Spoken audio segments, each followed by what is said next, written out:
Olá, tudo bem? Eu sou Darli Teixeira e estou aqui novamente para mediar e participar da segunda roda de conversa do projeto Diálogos Formativos.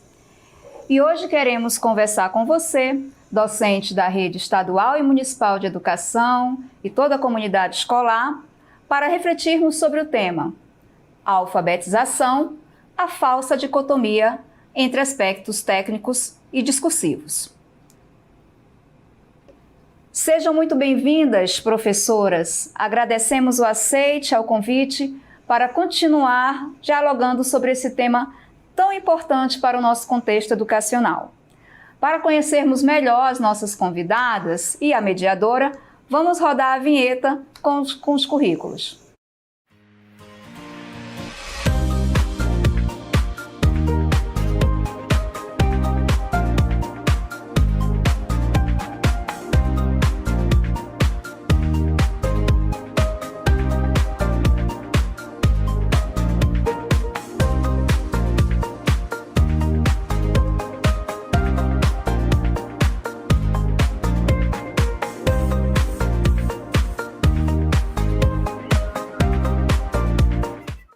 Bem-vinda, professora Cláudia Maria Gontijo. Como é bom tê-la conosco novamente nesta roda de conversa. A professora Cláudia Gontijo ela é doutora em educação, com ênfase em alfabetização. Possui larga experiência com a temática em questão e certamente as suas contribuições serão valiosas para nós e para todos que nos assistem. Seja bem-vinda, professora. Obrigada pelo convite. É uma honra estar aqui, poder continuar esse segundo momento de trabalho, né, com as professoras, as alfabetizadoras e com vocês aqui da equipe, a Sônia. Agradeço muito o convite. Obrigada. Professora Sônia Cláudia, é um prazer tê-la aqui conosco. A professora Sônia, ela é doutora em educação, trabalhou como professora alfabetizadora da Rede Municipal de Ensino e hoje ela está como formadora do Programa de Tutoria Educacional da Divisão de Desenvolvimento Profissional do Magistério, a DDPM, da Secretaria Municipal de Educação de Manaus. Professora Sônia Cláudia, é um prazer tê-la novamente aqui conosco. Seja bem-vinda. Obrigada, Darli. Olá. Eu fico muito contente de poder voltar e continuar o diálogo sobre alfabetização com os colegas da pública, professora Cláudia Gontijo. E queremos também agradecer aos professores, pedagogos, diretores, assessores e formadores das redes estaduais e municipais que enviaram perguntas pelo link e que nos ajudaram a nortear a criação de todo esse nosso roteiro, de toda essa nossa conversa de hoje. E vamos iniciar as nossas reflexões assistindo ao vídeo de experiência enviado pela professora Sheila Maria da Costa, da Escola Estadual Professor Benício Leão. Professora Sheila, da Escola Estadual Professor Benício Leão, SEDUC. Vou fazer um breve relato da minha experiência neste ano como professora regente do primeiro ano. Alfabetização. Presencial é um desafio. À distância, o desafio é dobrado. Então, tem que se reinventar. E a mídia digital é uma estratégia pedagógica que deixa a aula mais interessante e mais lúdica. Então, passei a utilizar os vídeos da internet. Vídeos explicativos com a letra e a sílaba trabalhada naquele momento. Para os alunos que não estão conseguindo acompanhar, pesquisei o alfabeto e encontrei no Mundo Encantado de Bita o alfabeto que ajuda a criança, através da música, nomear as letras e a sequência do alfabeto. Alguns jogos educativos também são acrescentados nessa dinâmica do aprendizado. Os alunos aprendem brincando que nem percebem. Além do livro didático e do caderno, porque aluno precisa escrever. E o retorno? O retorno vem através de fotos e filmagens dos meus alunos, produzindo, copiando, lendo, silabando. Eu tenho alunos que silabam, tenho alunos que já estão lendo palavras simples, outros que estão lendo frases. E quem é o parceiro para tudo isso? Os pais. Os pais são os meus parceiros. E eu sempre estou agradecendo isso no nosso grupo. Eles são peças fundamentais. É 100% retorno? Não. Mas está sendo muito, muito satisfatório. Bom, a professora Sheila, ela relata que alfabetizar não é um processo fácil e a distância é um trabalho dobrado. E após observar o vídeo de experiência, vamos pedir que as duas convidadas, professora Sônia Cláudia e professora Cláudia Gontijo, dialoguem acerca das dificuldades e das possibilidades que vieram neste contexto de pandemia. Professora Sônia Cláudia, pode iniciar. Professora alfabetizadora, que nesse ano estou fora da sala de aula e longe das crianças do processo de alfabetização, bem diante imaginar o que os colegas estão passando no momento, como eles estão precisando realmente se apropriar de novas ferramentas e ter que se adaptar a esse novo modalidade de ensino pela urgência e considerando ainda que esses professores estão vivendo todo o processo que de angústia, de perder pessoas, né? Tudo mais, o medo da doença. Então, os desafios são muitos. E que a professora coloca que essas dificuldades começam principalmente pelo fato do professor perder a interação com o aluno diretamente, né? Entre as pessoas com quem eu tenho conversado, os colegas que eu tenho acompanhado o trabalho, esse é o principal aspecto, né?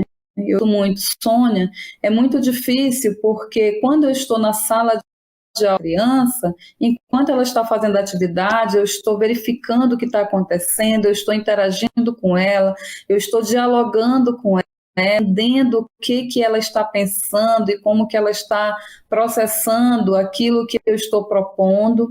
E à distância a gente perde isso, né? Nós perdemos essa interação com a criança e essa possibilidade de acompanhar as atividades e como elas estão desenvolvendo as atividades. Então, é realmente um esforço de alguma forma, continuar esse processo, mas que as são grandes, né? E como comentado do Prontígio no primeiro programa, o risco que nós corremos e o cuidado que nós precisamos ter de não agravar as profundas desigualdades que já existiam do processo do ensino remoto. Né? A gente precisa considerar que nós vamos ter que ter um olho muito cuidadoso no retorno às aulas presenciais, de que as crianças elas passaram de maneira diferente por esse processo do ensino, tanto as crianças quanto as pessoas. A experiência da professora mostra que, como a professora Gonti já também no primeiro programa, as concepções que a professora tem de alfabetização se apresentam nesse contexto de ensino remoto. Então, a gente precisa ter esse cuidado também de reinventar não só as práticas, mas reinventar a nossa própria compreensão do processo de alfabetização de crianças. Obrigada, professora Sônia. Professora Cláudia Gontijo, em relação ao relato de experiência da professora Sheila, quais são essas dificuldades? E as dificuldades até nós já sabemos. Quais as possibilidades que nós podemos trazer dentro deste contexto de pandemia? Bom, eu acho que o fato da professora Sheila, né, que eu agradeço poder ver também, mas é um relato interessante porque ela chama atenção e traz uma possibilidade que é o trabalho com atividades lúdicas. Isso é muito importante, né? Ela chama atenção especificamente para isso, como que brincando com as letras, brincando com as sílabas e com as palavras, as crianças podem também aprender a ler e escrever. Um dado interessante, quando a gente pensa que a criança está em casa, se a gente consegue transformar a atividade, o aprendizado numa atividade lúdica, isso vai ser mais parecido com o que a criança faz em casa, que geralmente quando ela está em casa é para brincar, quando ela está na escola é para estudar. Né? Então isso se aproxima mais da atividade que ela costuma realizar no espaço doméstico. E também, assim, alguns autores têm colocado, por exemplo, o Leontiev, né, que foi um dos parceiros do Vygotsky nos estudos sobre o desenvolvimento da consciência humana, o desenvolvimento da criança, ele coloca um dado muito interessante, que a atividade principal das crianças pequenas e daquelas que estão em fase de alfabetização, que nesse momento tem 6 anos, é a brincadeira. O que significa ser a atividade principal? O que é atividade principal? É aquela que a criança consegue ficar mais tempo, consegue dedicar mais tempo a ela. E em casa a criança tem uma série de elementos que podem distraí-la, eu diria assim. Né? E se a brincadeira, a atividade lúdica, os jogos, né, eles são utilizados nesse processo de alfabetização que se faz, né, de maneira online, isso vai fazer com que a criança consiga talvez se concentrar nessas atividades por mais tempo. Isso é bem importante. Mas é importante também colocar que a gente não pode perder de vista a dimensão discursiva desse processo. Esse é o tema desse programa, né? Porque quando a gente está fazendo determinadas atividades lúdicas, essas atividades lúdicas, elas têm muito a ver com jogos pedagógicos, mas tem outros jogos também, né, que podem ser aproveitados, inclusive levando a experiência das crianças, que elas têm em casa de brincadeiras, né, eu acho que a questão da produção de texto, que ela possa falar do seu cotidiano, a questão da leitura, eu tenho certeza que a professora faz esse trabalho, né, o que ela mostrou aqui é uma fatia do que ela faz, né, e ela enfatizou esse aspecto, mas é importante a gente colocar da importância também de, nesse momento de pandemia, mesmo com o distanciamento físico das pessoas, que a gente possa ainda não perder de vista a dimensão discursiva da alfabetização, que está ligada exatamente ao trabalho de produção de textos escritos e orais e leitura, tá? Então eu acho importante só chamar a atenção para esse aspecto e enfatizar a importância do trabalho da professora com relação a essa necessidade de tornar esse trabalho em casa, na escola também, mas em casa ele se torna mais importante, até para garantir que as crianças fiquem concentradas naquela atividade e levar em conta essa dimensão lúdica do processo de alfabetização.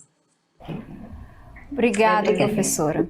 São as contribuições da professora Cláudia Gontijo, professora Sônia Cláudia, foram importantíssimas, riquíssimas, e vamos dar continuidade com uma pergunta agora em cartela da professora Ednilda Pereira, que já nos fez uma participação no programa anterior. E ela pergunta o seguinte: gostaria que vocês falassem um pouco sobre como alfabetizar uma criança que muitas vezes, por motivos afetivos, financeiros e por não ter acesso a livros ou outros materiais, acaba não tendo êxito na aprendizagem. O que fazer para ter uma alfabetização de verdade diante de tantos desafios? E por que a educação se limita tanto ao discurso? Professora Cláudia Gontijo, o que poderia responder a nossa professora Ednilda Pereira? Bom, a professora Ednilda, ela coloca algumas questões que são extremamente relevantes, né, para pensar a alfabetização. Agora, porque, assim, é relevante e ao mesmo tempo, a gente precisa entender que quando nós estamos na escola pública, nós vamos lidar com crianças, na sua maioria, que têm problemas financeiros. Isso não significa que elas possam ter problemas afetivos, né? Eu acho que problemas financeiros ela tem, que a escola pública, ela atende a população brasileira, e ela atende uma população que a maioria foi empobrecida. Então, é o primeiro ponto. Então, nós temos que alfabetizar primeiro com o pé no chão, ou seja, partindo dessa realidade. As crianças com as quais nós trabalhamos não são as crianças que nós idealizamos, que as cartilhas idealizam, que os livros didáticos idealizam, que o PNA idealiza, né? Quer dizer, que a PNA idealiza. Então, nós trabalhamos com crianças pobres, e ser pobre significa ter problema financeiro. Não tem nada de novo nisso, é a primeira coisa que precisa ter claro. E nós que somos trabalhadores das escolas públicas e de instituições públicas de ensino, inclusive recebendo dinheiro público para fazer esse trabalho, nós temos que primeiro entender que a gente tem que essa é a nossa realidade, e a gente precisa prestar bons serviços a essa população que, de certa forma, nos sustenta, paga os nossos salários. Tá? Então, assim, agora tem uma coisa, como é que lidar com essa situação? Né? Como é que a gente lida com isso? O primeiro passo é partir e conhecer a própria realidade das crianças. Né? O Paulo Freire desenvolveu um trabalho de alfabetização no Brasil e em diversos países do mundo, e o ponto de partida de todo o trabalho que ele realiza é no sentido de conhecer as realidades, de problematizar essas realidades, de conversar sobre essas realidades, até para que a gente possa, de uma certa forma, criar sensibilidades para essa realidade, reconhecendo, trabalhando, problematizando e, ao mesmo tempo, ensinando o que é necessário ensinar para ler e escrever. Com relação aos aspectos afetivos, eu teria a dizer assim, que a maioria das crianças muito normais, que não tem problema afetivo, psicológico ou qualquer outro, ganham esses problemas na escola. E eu acho que a escola precisa repensar essa situação. Tá? Às vezes é difícil dizer isso, mas nós precisamos dizer. As crianças brincam, aprendem no seu cotidiano, aprendem todas as brincadeiras, aprendem tudo. Quando chega na escola, vira uma criança que tem problema afetivo, ou que tem problema mental, ou que tem problema isso, problema aquilo.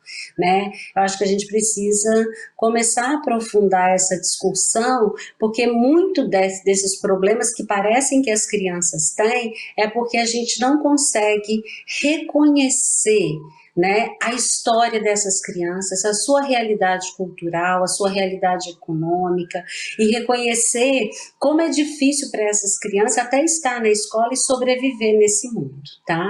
Então eu tô colocando algumas questões mais para problematizar, muito menos para responder objetivamente a questão, porque essa é uma questão para mim muito séria. Né, muito séria, e tem que partir da ideia de que nós somos, né, professores de escola pública e professoras de escola pública, e as crianças que nós vamos encontrar são essas.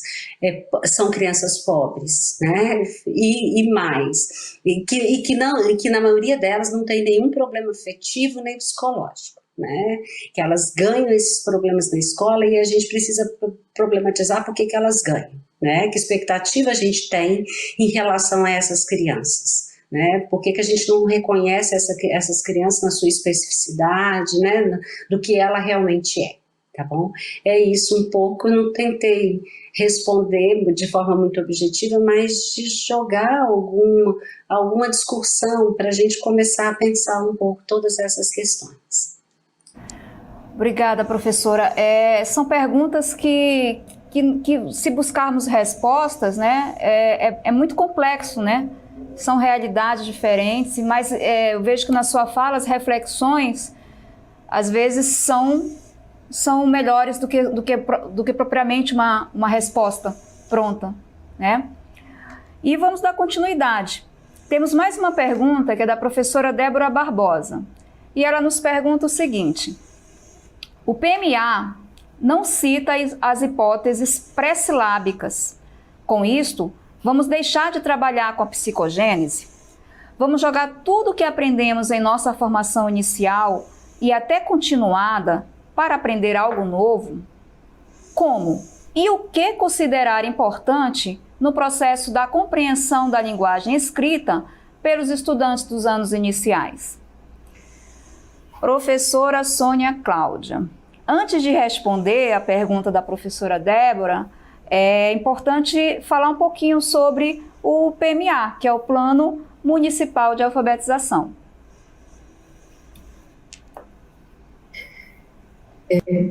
A professora Débora, agradeço a professora Débora pela pergunta que ela trouxe para a nossa reflexão. Lembrando que, na verdade, nós temos aí um conjunto de perguntas da professora Débora e que nós vamos tentar aqui ver o que é possível contemplar. A Débora dá a oportunidade de nós conversar sobre a proposta de política municipal de alfabetização, né?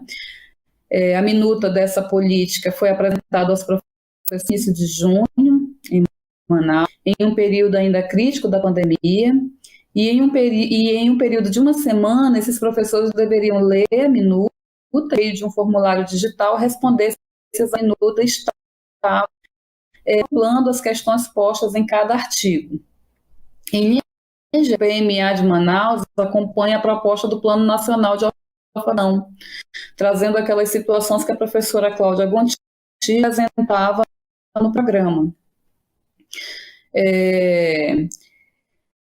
Que é o Plano Nacional de 2019, lançado pelo MEC, que reconhece apenas as pesquisas de ciência cognitiva que orientam para um único método fônico, trazendo o conceito de literacia e conceito de letramento, que os professores já trabalhavam, né, incluindo a educação infantil nessa política, nessa perspectiva de já iniciar o processo de decodificação desde a educação infantil.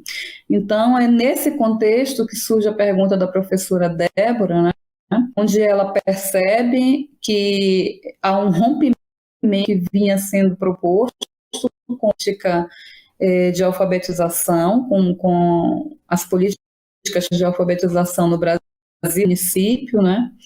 Ela vai observando aí que há consequências na própria formação dos professores.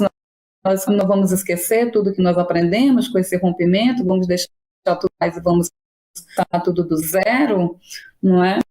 Então, são questionamentos que mobilizaram os professores a fazer um movimento junto à Secretaria Municipal, solicitando maior discussão dessa política.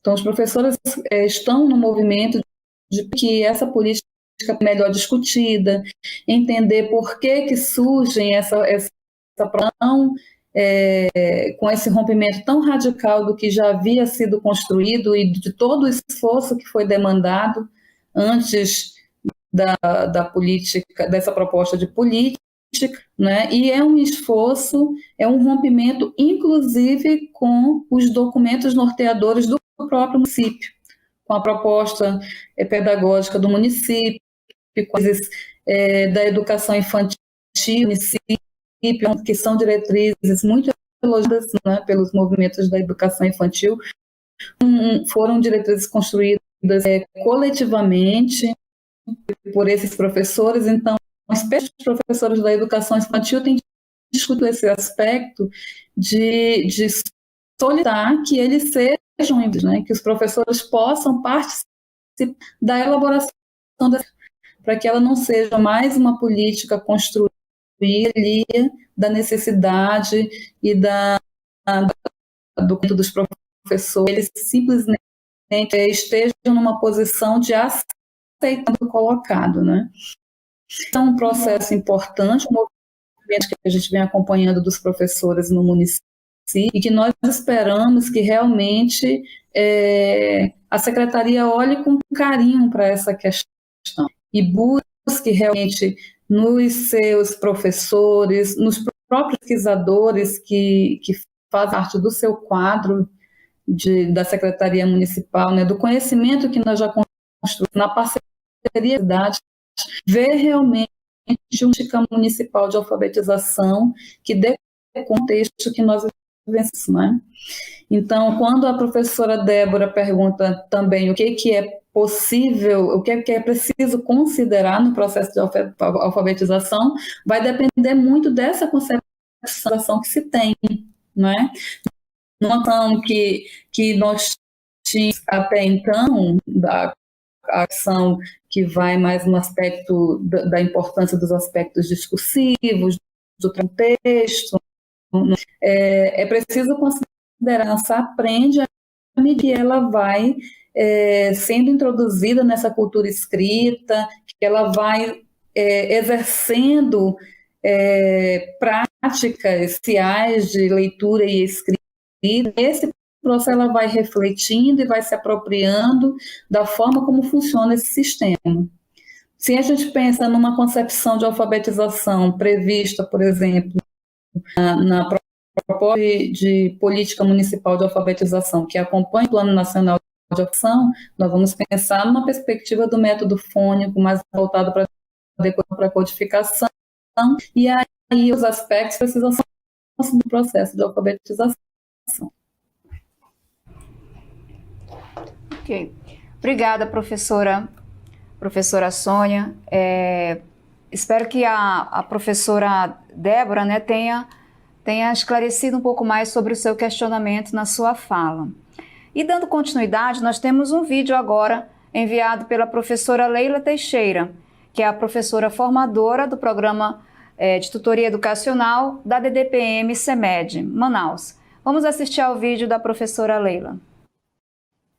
Oi, eu sou Leila Nogueira Teixeira, sou professora da Secretaria Municipal de Educação, trabalho com crianças de educação infantil ao 5º ano. Hoje eu estou como formadora na DDPM do Programa de Tutoria Educacional.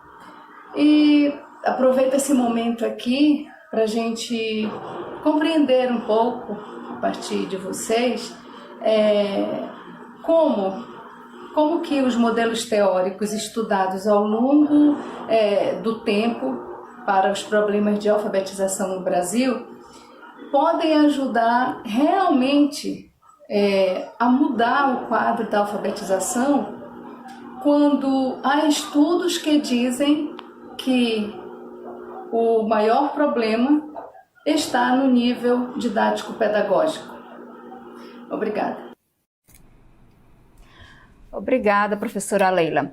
Professora Cláudia Gontijo, a partir dessa questão levantada pela professora Leila, gostaria que você explicasse um pouco mais acerca da problemática da alfabetização, tanto no seu aspecto teórico quanto no didático pedagógico. Bom, obrigada, professora Leila, pela pergunta, né, que traz para a gente aqui nos diálogos formativos. Sua pergunta é difícil, né, mas eu vou tentar falar um pouco sobre ela, e me perdoe se eu não conseguir responder assim a contento. Mas assim, na minha perspectiva, e claro, não só minha, né, aquela aprendida com muitos estudiosos, né, com muitos teóricos, eu não consigo fazer uma separação entre teoria e prática. Então, assim, esse é um primeiro ponto. Mesmo que a gente não tenha consciência nenhuma disso, tudo que nós fazemos está embasado numa teoria. Então, é importante dizer assim, quando o Ministério da Educação, por exemplo, adota nos PCNs de língua portuguesa, tratando sobre a alfabetização, tomando como base o construtivismo, que no período, década de 90, imagine, era o boom, né, era a revolução conceitual, e propõe outras práticas por meio das formações que vão sendo feitas, né, como os parâmetros em ação, como depois o PROFA, né, que a Sônia já mencionou. Então, assim, isso está embasado em teoria. Mas essa teoria ela é muito pensada, no caso da alfabetização, em função de uma questão central. Você olha o construtivismo, por exemplo. Emília Ferreiro e Ana Teberoski, no livro delas, que é o primeiro livro a ser divulgado no Brasil, que é a Psicogênese da Língua Escrita, uma das primeiras coisas que elas colocam logo na introdução da Psicogênese da Língua Escrita, que aquela teoria ela vinha contribuir para resolver um dos principais problemas da América Latina, que é exatamente o fracasso escolar na alfabetização. Esse problema vem da prática e que faz a teoria mudar. Então, faz a teoria mudar por quê? Porque os métodos tradicionais, eles estavam embasados, por exemplo, numa psicologia behaviorista e talvez, assim, numa perspectiva linguística norte-americana. Então, assim, e aí você tem novas teorias, você tem desafios que a prática vai trazendo, né? E os pensadores, os teóricos, passam a pensar novas teorias que possam trazer alguma resposta para os problemas que estão sendo vivenciados nas práticas. Então, não tem nenhuma teoria que é construída fora da prática. Ela é construída para responder os problemas do nosso dia a dia. E eu gosto de falar da Emília Ferreiro nesse caso, do livro Psicogênese da Língua Escrita, porque elas tratam disso na introdução, elas estão tentando resolver um problema prático, fundamental, que não é só do Brasil, que é um problema da América Latina como um todo, e com uma teoria. Aí você pode me perguntar, a teoria de resolver tudo? Não, até porque quando a teoria chega até a prática, ela chega de forma mediada.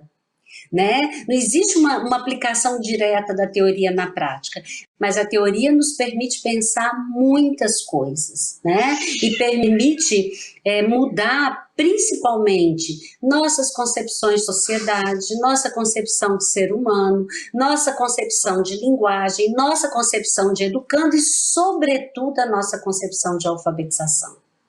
Tá? Então, assim, e aí, por exemplo, Emília Ferreiro, de uma certa forma, a teoria de Emília Ferreiro, que foi adotada como norteadora das propostas pedagógicas para as práticas, não deu certo, mesmo que ela tenha como objetivo responder os problemas da prática, não deu certo. Por quê? Porque os índices de analfabetismo, de analfabetismo funcional, de não aprendizagem mesmo da leitura e da escrita na escola, continuaram os mesmos.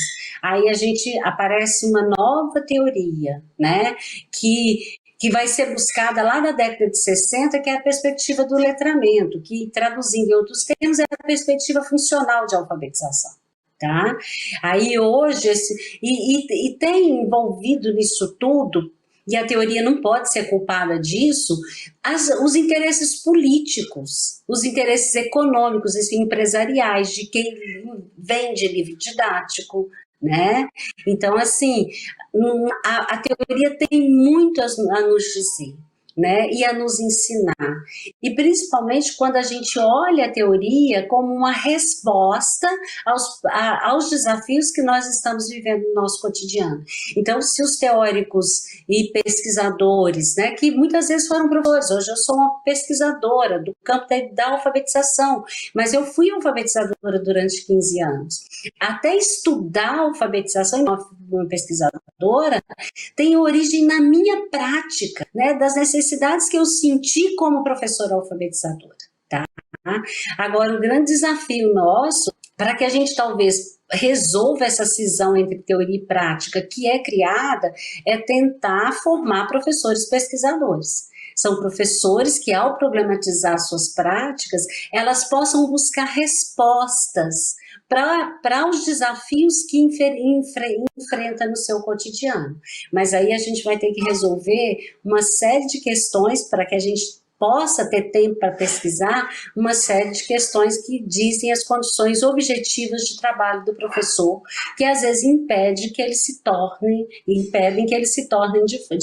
de fato uma professora pesquisadora da sua própria prática e a partir daí possa construir teorias. Então, assim, eu não sei se eu me fiz clara, mas não há esse rompimento, essa cisão entre teoria e prática, né? Quer dizer, o que há, às vezes, por trás de tudo isso, a teoria pode ser muito eficiente, mas o modo que ela é aplicada, né, os interesses envolvidos, aí tem interesses políticos, econômicos, acabam minando as possibilidades de as teorizações virem de fato a contribuir para o trabalho pedagógico. Obrigada, professora. Foi perfeito. Eu creio que os questionamentos da professora Leila, ela deve ter feito as anotações também de todos esses autores e autoras que você elencou. E foi muito bom colocar a questão de que o professor alfabetizador, deve ser um pesquisador da sua própria prática. E vamos dar continuidade agora à nossa roda, assistindo ao vídeo de experiência enviado pela professora Cíntia Mello, que trabalha tanto na Secretaria Municipal de Educação quanto na Estadual de Educação do Estado do Amazonas. Olá, eu sou a professora Cíntia Mello, trabalho na Secretaria Municipal de Educação, CEMED, na Escola José Carlos Martins Mestrinha, e também trabalho na Secretaria Estadual de Educação, na Escola Estadual Hermes Palhano. Hoje eu estou aqui para compartilhar com vocês um pouquinho da minha experiência em sala de aula. Eu tenho uma prática que é preparar um ambiente fora da sala de aula para que as crianças possam ter uma leitura prazerosa. E como que isso acontece? As crianças vão para o ambiente que foi preparado e leem pequenos textos, explicam o que elas entenderam desse texto. Logo depois, nós vamos trabalhamos a escrita dessa criança, que ela vai escrever o que ela entendeu ou qual foi a experiência dela nesse piquenique. E também a outra experiência que temos é a sala de aula invertida, que nós explicamos o conteúdo para a criança, logo em seguida pedimos para que elas façam a pesquisa e desenvolvam um trabalho em cima disso. Como que elas vão fazer isso? Vão pesquisar, colocar essa pesquisa através de figuras e explicar o que elas entenderam de determinado conteúdo. Então, tanto com o piquenique quanto a sala de aula invertida, as crianças elas desenvolvem a sua tonalidade de voz, elas aprendem novas palavras, elas desenvolvem a sua expressão facial, né, os gestos. Então, conseguem desenvolver essas habilidades. Obrigada ao relato, né, da professora Cíntia, que também evidencia a questão do protagonismo da criança. Professora Sônia Cláudia, diante de sua experiência como professora alfabetizadora, que outras possibilidades de alfabetização você também poderia acrescentar, pensando nesse contexto de pandemia que estamos vivenciando? Agradecer a professora Cíntia, né, por ter se disponibilizado a compartilhar conosco a sua experiência, no trabalho, coisas seguintes, né, e conseguiu ainda se organizar para contribuir com o nosso hoje. Obrigada, professora Cíntia. A professora ela traz aí na fala situações que ela entende de desenvolvimento da criança, né? Como alfabetizadora, eu penso que essas atividades, essas atividades em que ela coloca, né, que a criança ela precisa interpretar, que ela precisa comunicar o que aprendeu, que ela refletir, né, sobre as aprendizagens que ela está tendo, ela desenvolve bem mais situações, bem mais coisas do que o que a própria professora cita. Não é? E como prática, a própria pesquisa que ela coloca, né? Colocar as crianças mesmo pequenas a trabalhar com pesquisa, a produzir o conhecimento, se apropriar do conhecimento a partir de pesquisas que elas vão realizando juntas umas com as outras, juntas com a professora, né?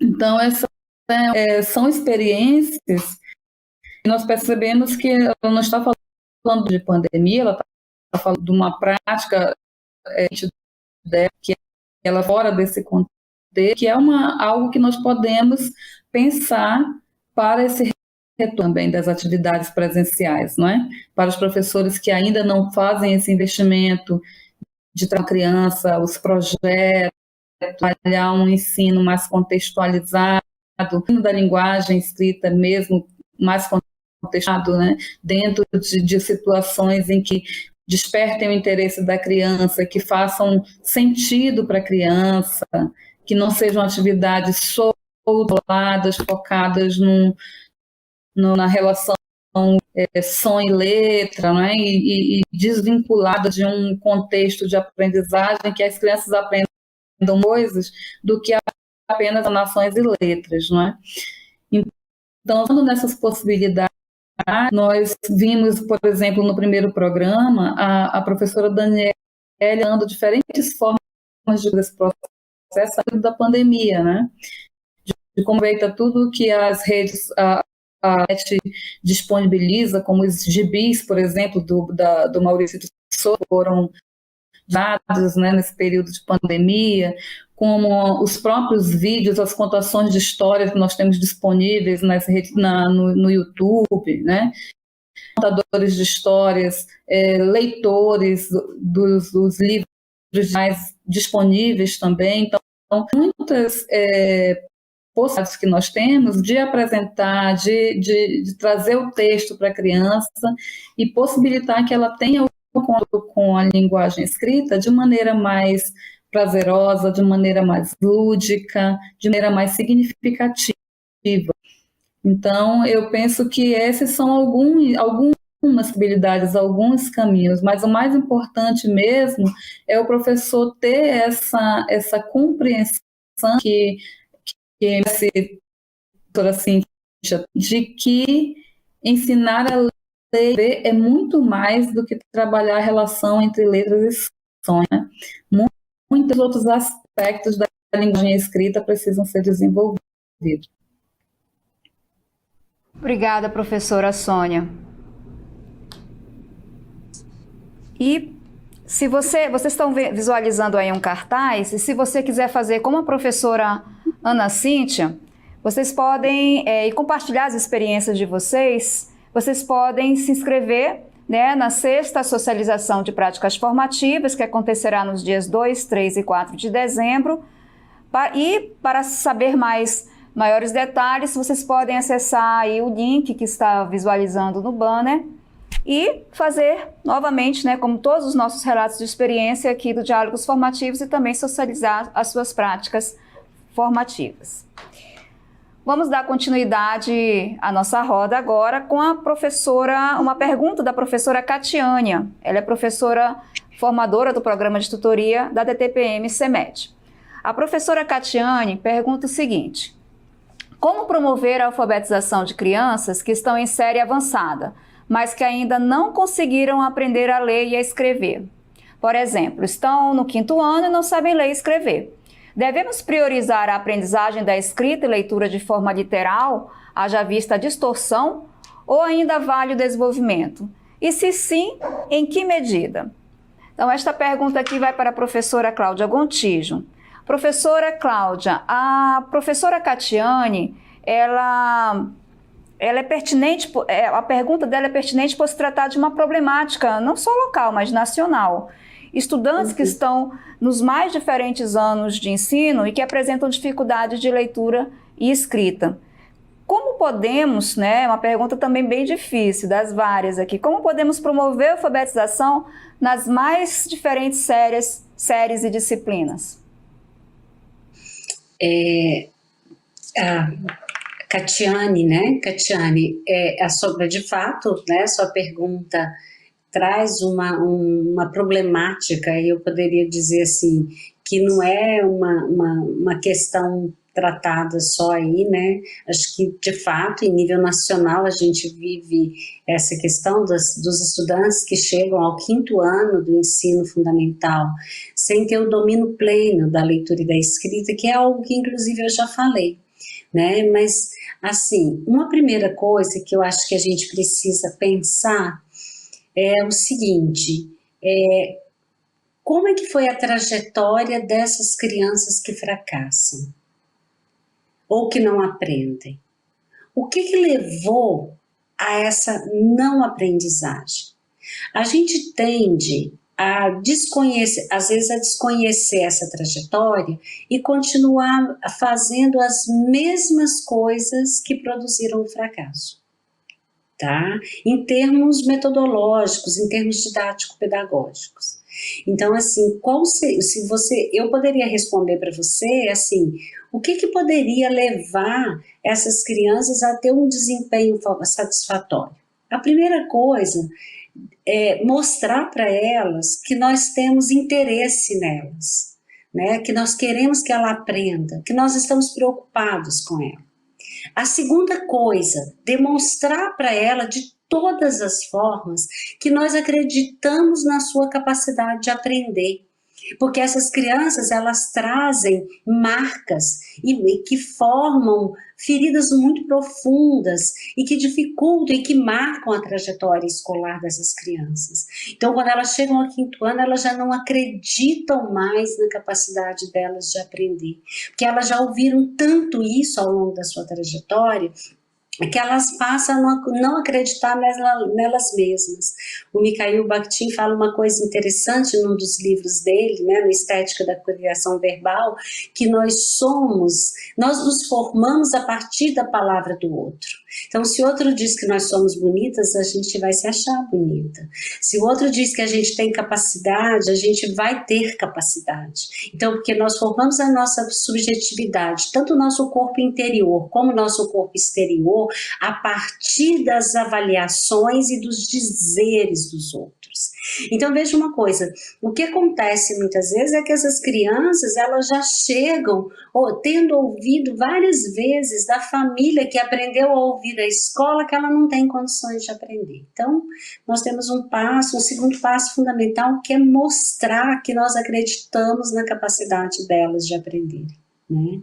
E um terceiro passo seria, na verdade, né, mudar as práticas do beabá, porque assim, por mais que as pessoas dizem que fazem isso, fazem aquilo outro, mas é muito beabá que está presente. Se coloca a produção de texto, a vida dessa criança por meio dessa produção como centro do trabalho educativo, um pouco que a professora mostrou no vídeo anterior, né? Ela traz os textos, só que ela falou que ela trabalha pequenos textos, mas ela pode trabalhar grandes textos também, né? Não tem problema. E aí uma coisa interessante é trabalhar a produção de textos, a leitura de textos, demonstrando o tempo todo que eu acredito que a criança é capaz. Eu acho que isso é fundamental.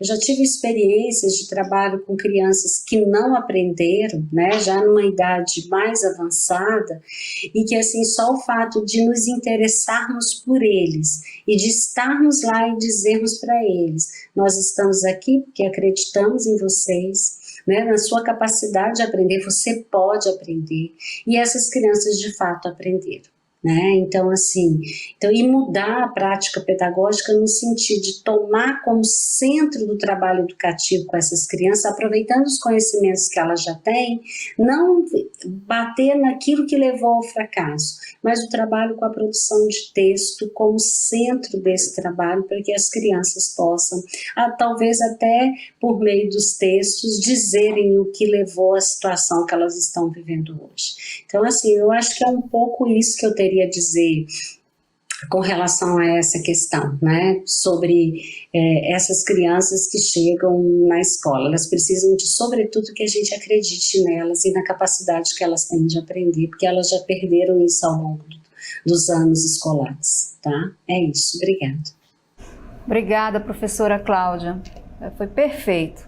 E nós já estamos caminhando para o final do nosso programa, né? Da nossa roda de agora. E para isso nós vamos trazer mais um vídeo com uma pergunta da professora Ana Isabel, da Escola Estadual Itaciara Nogueira. Olá, sou a professora Isabel Araújo, professora dos anos iniciais na Escola Estadual Itaciara Nogueira Pinto, SEDUC Manaus. A minha questão é, devido à grande demanda de alunos venezuelanos nas nossas escolas, quais as atividades e abordagens nós, professores do letramento e alfabetização, poderíamos estar colocando em prática com eles? Quais as formas acessíveis de permitir a aprendizagem desses alunos, permitir a interação deles com os demais colegas?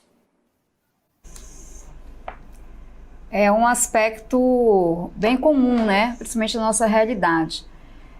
Professora Cláudia Gontijo, né? Vamos explorar um pouquinho mais, né? Essa é uma realidade cada vez mais comum nas escolas municipais de Manaus. Brevemente, que contribuições, pensando o processo alfabetizador, você poderia apresentar neste contexto cada vez mais diverso da sala de aula? É uma questão extremamente difícil, né? Assim, por quê? Não estou falando bem a pergunta, mas a situação vivida pelas crianças que vêm de outros países, né? Então, eles não dominam a língua portuguesa, a língua materna deles é uma outra língua, e aí nós precisamos ensinar e alfabetizar essa criança em língua portuguesa. Isso é algo assim realmente desafiante, né? É ensinar o português, a gente poderia dizer assim, como segunda língua, né? E isso, assim, se a gente pega, por exemplo, ensino de língua inglesa nas escolas de ensino de línguas estrangeiras, a tendência é trabalhar muito com a questão da palavra, para que se adquira um vocabulário primeiro, trabalhar os aspectos gramaticais para que domine a estrutura da língua, né? Trabalhar os aspectos sonoros também, e aí vai, né? Todo mundo, acho que a maioria das pessoas já fez um curso de inglês na vida, é mais ou menos isso que acontece para essas crianças que estão sendo alfabetizadas, que você chega na primeira aula e não sabem nem o que é raio. E aí ouve o professor falando e você se sente assim, totalmente um ET no meio daquilo tudo. Ou quando você visita um país que você não conhece a língua. É isso que essas crianças estão vivendo. Então, em primeiro lugar, elas precisam ser acolhidas, né, como cidadãs e respeitadas na condição de cidadãs, com direito de aprender a língua portuguesa para poder continuar no país, né? Porque essa é inclusive uma condição, muitas vezes, para que ela permaneça no país, é dominar essa segunda língua. E esse não é um trabalho fácil. Eu acho que precisa, considerando a realidade dessas crianças, e aí é um trabalho para as secretarias de educação do município e do estado, né? Como é que vai tratar em termos educacionais essas crianças? Eu tenho experiências, eu vivi nos Estados Unidos durante um tempo, lá tem escolas, né? Escolas para estrangeiros que ensinam uma segunda língua. Qual é o inglês como segunda língua? Como é que isso está sendo feito no Brasil? Né? Isso não vai poder ficar a cargo só do professor alfabetizador. Né? Porque eu acredito que a formação, que o professor alfabetizador vai poder fazer muitas coisas, né? Mas a gente vai ter que pensar uma política mais ampla de acolhimento dessas crianças, porque como qualquer outra criança, e aí a criança não tem nação, criança não tem país, são crianças e têm direitos, né? E um dos direitos é a aprendizagem da leitura e da escrita, e aí eu acho que precisa pensar políticas específicas para essas crianças, não só para elas, como para suas próprias famílias, que vêm viver no Brasil numa situação de muita precariedade, né? Então, e com muitas dificuldades. Então, os alfabetizadores têm um papel importante, porque vai começar a introduzir aquilo que eu disse no outro programa, né? Fazer inserção dessas crianças no mundo de uma cultura escrita e de uma linguagem escrita que é a língua portuguesa, tá? E uma língua que a criança não fala, porque é diferente de trabalhar com uma criança que fala a língua na oralidade. O Vygotsky até diz uma coisa interessante num dos livros dele, que ele diz assim, que nós só compreendemos de fato a nossa língua, a sua estrutura e tudo mais, quando nós dominamos uma outra língua. Bom, professora Cláudia, muito obrigada pela sua resposta, professora. E eu queria agradecer, né, professora Cláudia Gontijo e Sônia Cláudia. Muito obrigada novamente pelo aceite de participar desse programa, falando sobre alfabetização. E temos certeza que suas falas e as suas reflexões nos trouxeram grandes esclarecimentos e promoveram um rico encontro formativo. E nós queremos agora abrir um espaço breve para suas considerações finais e agradecimentos. Professora Sônia. Eu agradecer a oportunidade, foi realmente um ambiente para mim, né? Estar contigo, pode contribuir com esses processos formativos para nós aqui no Amazonas. Então, muito obrigada, professora, formativos pelo e obrigada aos professores que participaram desse diálogo. Obrigada, professora Sônia. Professora Cláudia, seus agradecimentos finais aí, suas considerações. Bom, eu gostaria de agradecer imensamente o convite, né? Eu já fiz esse agradecimento no início, mas é importante repeti-lo.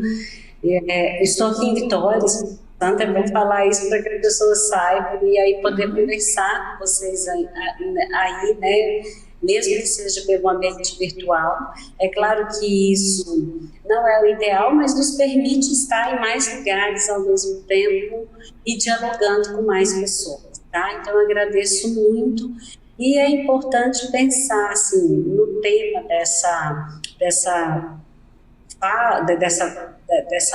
desse diálogo, que é a falsa dicotomia entre os aspectos discursivos e técnicos da alfabetização. Como o próprio tema diz, é uma falsa dicotomia, né? Eu acho interessante chamar a atenção para isso. É possível trabalhar os aspectos discursivos e os aspectos relacionados à apropriação da linguagem escrita, os conhecimentos sobre o sistema de escrita, as relações sons e letras e sons de maneira integrada, né? E esse é o nosso desafio, né? Porque não pensa que é importante trabalhar, mas não é uma tarefa simples. Esse é o nosso desafio nas práticas educativas.